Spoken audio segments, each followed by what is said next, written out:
Welcome to NEWSDAY, your #1 resource for the entire week's worth of VR news. I got a very compelling question for you guys. What happens when VR games and simulations become too real? Or at least so real that it's nearly indistinguishable from reality? Well, we're about to face that very question sooner than you think, and it's some really weird territory for humanity in general, and we're gonna talk all about that. But in general, this is just an interesting week of VR news. We got a lot of good, from a brand new Quest update bringing some pretty huge things that I've been waiting for. Finally, we have a smidgen of info on Valve's next headset, some really good extra news for Quest owners, but of course, yin-yang double-edged swords, we got some very concerning things going on behind the scenes at Meta that we have to talk about. It's kind of serious. So buckle up, we got a lot to cover, and let's just get right into the news. So let's just start off with Valve and the Deckard. If there's one thing over the past few years that has persisted in VR, it's the interest in Deckard. It being the supposed codename of Valve's next VR headset, the follow-up to the Index, turned into pretty much the de facto standard of PC VR-centric devices. And beyond a little crumb here or there in the form of a leaked patent or some data mine scraps, honestly, there hasn't been much to go off. It's been 4 years since the Index's launch, and there's been a growing number of people that are convinced Valve has just given up on VR. However, that couldn't be further from the truth. Recently, in a translated interview with a Korean gaming publication, Greg Coomer, product designer at Valve, said this, quote, "I can definitely say that we are continuing to develop VR headsets recently. Valve has a lot of expertise in VR devices and has faith in the medium and VR games," end quote. And if you've been tightly following Deckard, this probably won't be too much of a surprise. Things kind of leak all the time thanks to Brad, but like I said, when 4 years rolls by without pretty much anything official, well, pessimism definitely starts to mount. And while we don't have any real concrete details, and it might be a while before we ever do, Index 2, or whatever it's going to be called, is in development, at least at this point in time. And whether we're talking about a reveal this year or in 20, I have no clue. But the point is, they have not left the VR segment, and I don't think that they're going to anytime soon. But now onto this newest Quest update, V53, just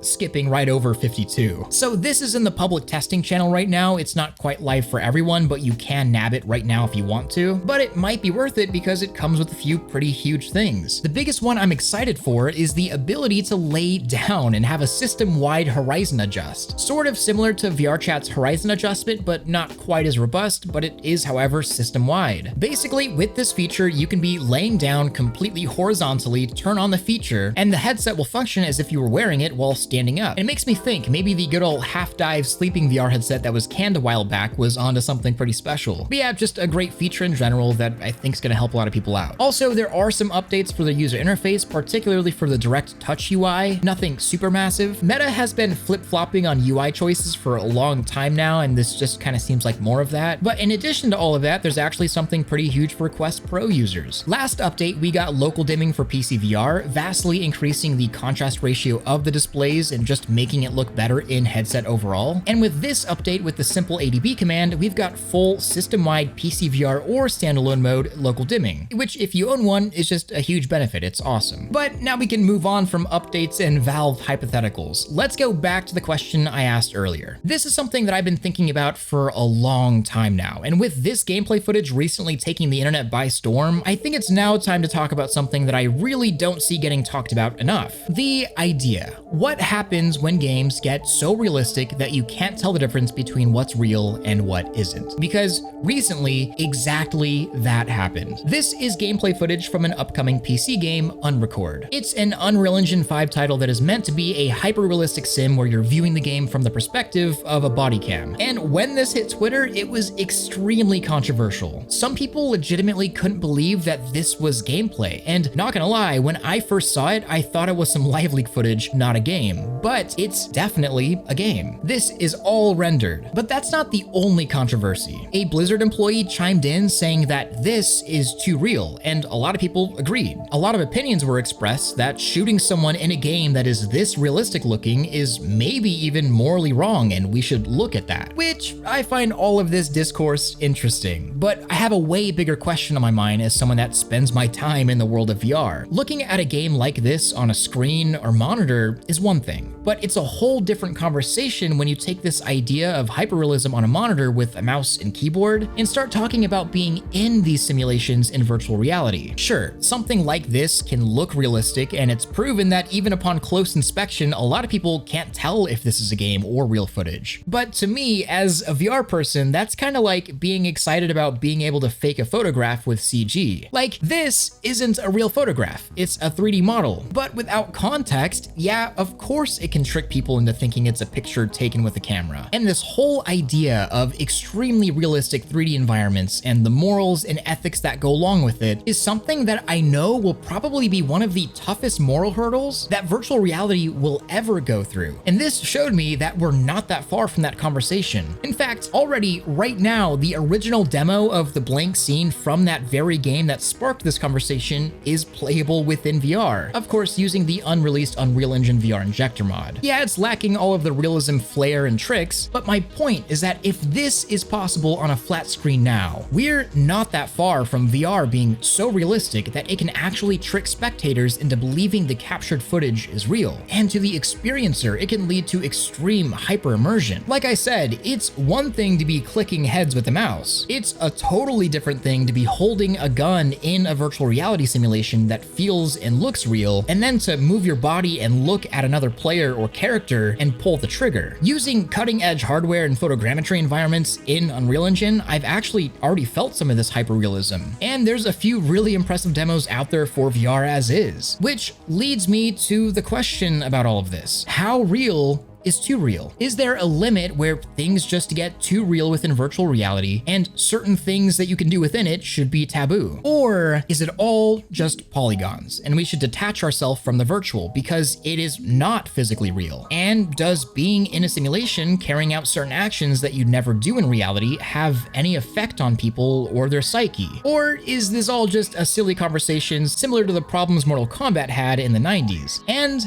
I don't really know. I don't have the clear answer. This is a place that we're exploring right now. And believe me, it's a place that's going to be explored in the future. But right now, when millions of people are talking about a hyper-realistic flat game, what I do know is that this is all going to be massively amplified before we know it because of VR. It's a different, more immersive medium that has a lot of crossover with gaming in general. I mean, shoot, this game itself is probably going to be accessible within VR, for example. And these visual tricks to increase graphical fidelity are only going to get better. So I think it's really worth talking about as we all pursue this hyper immersion thing. What do you think about this? What happens when we reach a point like this in VR where everybody has access to hyper realistic simulations? But let's clear the air a little bit. I think it's time for a me break. So Pico has had a tough time trying to launch the Pico 4 headset globally. It turns out they're having a way harder time in some areas than others. Chile, as a country, recently blocked Pico's request to register their trademark in the country because the company's name apparently has an inappropriate, vulgar meaning in Chile. And Pico is slang for certain male body parts. And such, the authorities have blocked the trademark. And oh, Pico's in meme break twice? Oh, it's because they just launched a 3 Degree of Freedom VR headset in 2023.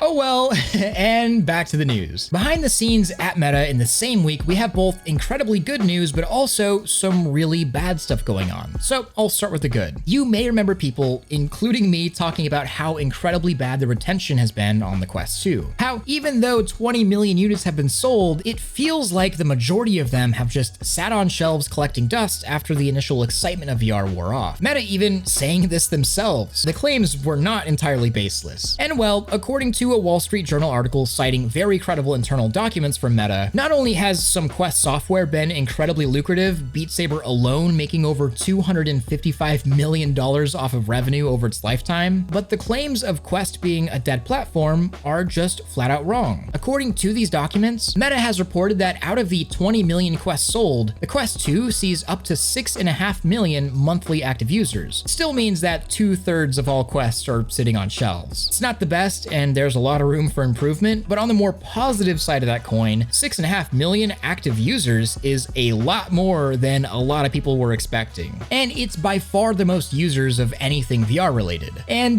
this also means something even bigger if you're a PC VR fan, especially if you're tired of people saying that PC VR is dead. If you crunch the numbers of Steam VR active users, Quest 2 market share, and Quest active users, almost 20% of the entire Quest user base are using their headsets for PC VR. That's a huge chunk, and also way more than I think anybody expected, and goes to show where a lot of people end up actually using their headset after the VR honeymoon phase. Even if PC VR has a prohibitively expensive barrier to entry, I just found this idea to be pretty interesting. Now let's talk about the bad news. Well, remember when Meta stated they were going to be laying off around 10,000 people last year in November? Well, of course, that happened. Recently, however, they announced that they were going to be laying off another 10,000 people in an effort to be as efficient and lean as possible as a company. And well, that second round is happening right now, and unfortunately, the VR side of Meta has been pretty harshly affected by these layoffs. And to be honest,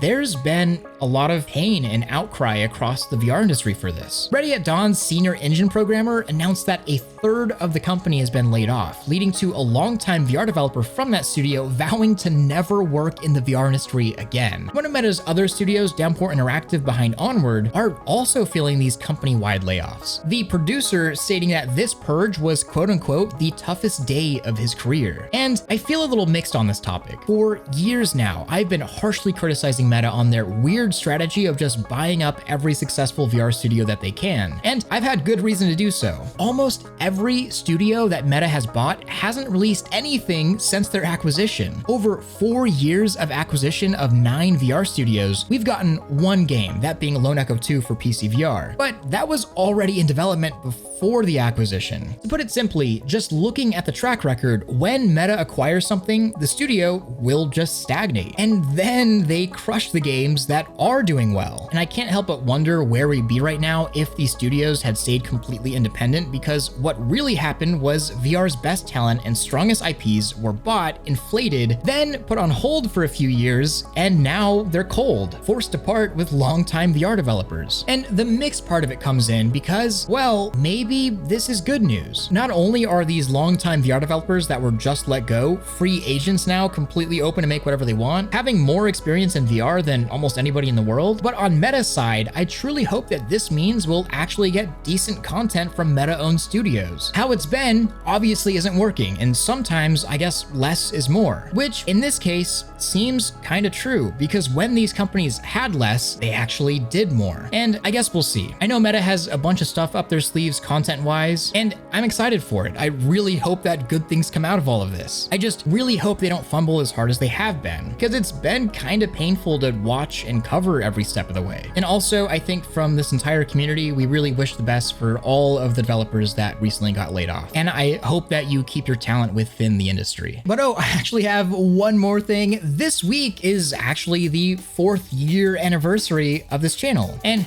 it's kind of wild. Time really flies, and it's been such an honor to be able to talk about VR and cover its ups and downs and also experience them firsthand. But none of this would have ever been possible without all of you. So I want to say more than anything, thank you so much, Thrill Seekers, for being here and clicking on these videos. You all mean the world to me, and I feel lucky to be here to be able to share in this passion. So here's to another strong 4 years, hopefully longer than that. And here's to pushing boundaries and having fun. So there was lots of exciting stuff this week, and lots of concerning stuff as well. I'm curious about your thoughts on both the unrecord/hyper-realism aspect of gaming's future, as well as your thoughts on Meta's actions recently. Let me know down below, and of course, leave a question of the week, and I'll either answer as many as possible, or I'll answer on a future episode of Tuesday Newsday. I will be streaming on Twitch today as well after this video, so come on in. I'd love to see you in there. Otherwise, thank you to all of my Patreon supporters, especially my Omegas, and until next time, don't forget to like this video if you loved it, subscribe if you want more of this, and hit that freaking bell if you just can't live without it. Much love, Thrill out.